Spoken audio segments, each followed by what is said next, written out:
Bonjour, on va étudier aujourd'hui une arme assez particulière et qui peut paraître presque surréaliste aujourd'hui. Puisqu'il s'agit du système d'armes nucléaires M28 et M29 conçus dans les années 50 par les États-Unis.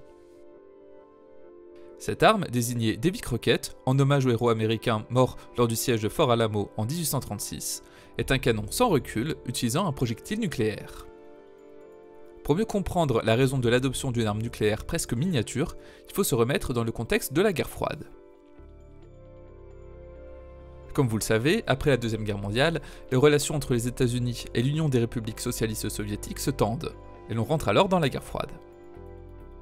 Un nouveau conflit européen semble de nouveau être possible, d'autant plus que l'Union soviétique est également une puissance nucléaire à partir de 1949. L'Ouest craint une attaque de blindés soviétiques, notamment par ce que l'on appelle la trouée de Fulda, qui est la région qui séparait l'Allemagne de l'Est de l'Allemagne de l'Ouest. De ce fait, un fort contingent militaire a été déployé par les deux puissances. Dans le cas d'une invasion, l'URSS avait plus d'hommes et de blindés que l'OTAN, et l'on ne pouvait pas vraiment utiliser de bombes atomiques classiques dans cette région car l'on toucherait forcément les populations civiles des deux Allemagnes. Les États-Unis doivent donc trouver un moyen de contrer une potentielle invasion de blindés soviétiques sans utiliser une bombe atomique comme celle larguée au-dessus du Japon en 1945. Les USA vont alors développer une arme nucléaire tactique de moindre puissance pour causer des pertes chez les soviétiques et en interdisant les déplacements dans la zone d'impact à cause des radiations. Le développement de ce qui deviendra le Davy Crockett s'appuie sur les recherches pour aboutir à une charge atomique de petite taille, capable d'être lancée non plus par un bombardier mais par d'autres dispositifs plus légers. Et aussi d'avoir une portée moindre de 400 à 3500 mètres avec une puissance équivalente à 10 à 20 tonnes de TNT. Ce qui est environ 100 fois moins puissant que la bombe Little Boy lâchée sur Hiroshima. En 1957, les chercheurs américains conçoivent une ogive nucléaire de petite taille, elle pèse environ une vingtaine de kilos. Cette ogive, qui sera désignée W54, doit maintenant trouver un lanceur. L'armée américaine va imaginer plusieurs solutions, comme l'emploi d'un mortier ou d'obus d'artillerie classiques pour projeter cette ogive. Finalement, on optera pour un canon sans recul. Le canon sans recul, contrairement à un canon standard, va éjecter une partie des gaz de propulsion pour compenser le mouvement vers l'arrière.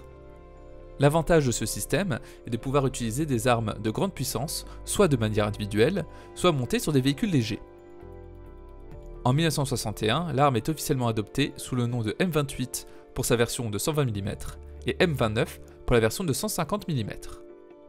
C'est à ce moment qu'on donne le surnom de Davy Crockett à cette arme. La raison de ce surnom reste encore floue aujourd'hui. Le M28 a une portée de 2 km, tandis que le M29 avait une portée de 4 km.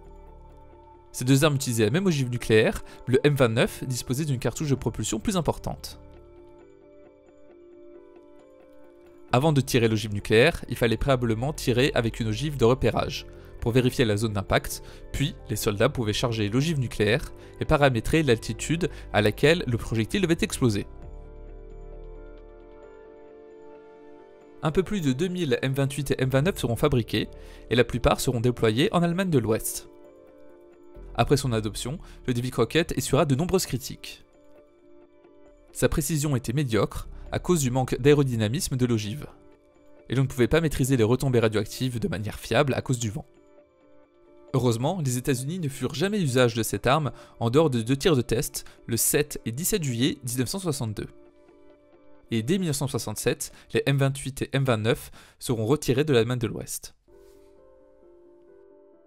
Les M28 et M29 font partie des plus petites armes nucléaires jamais développées. Ces armes atomiques sont un reflet de la période à laquelle elles ont été conçues, et nous paraissent aujourd'hui presque surréalistes. J'espère que cette vidéo sur une arme peu conventionnelle vous aura plu.